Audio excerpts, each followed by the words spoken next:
So hello guys, welcome to my new video. আর আজকে একটা কেভেন্ডার্সের একটা ফুড রিভিউ করব, যেটাকে আমি আমার নিজের টাকায় কিনেছি।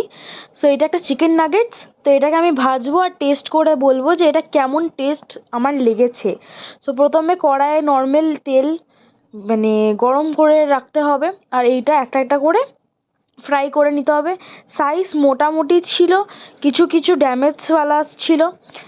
তো আমি যতটা দেখলাম যে ড্যামেজগুলো কিন্তু একদম অথেন্টিক যে একটা নাগেটের ফ্লেভার আসে সেগুলো আমার লাগেনি, যেটা আমি খাওয়ার পর আমার লেগেছে। আর কালারটা আপনারা দেখছেন যে হ্যাঁ, একটু হালকা হালকা ওকে ওকে কালার আসছে। তো আপনারা যদি এটাকে একদম ডিপ ফ্রাইংয়ে মেথডেও করতে চান তো করতে পারেন।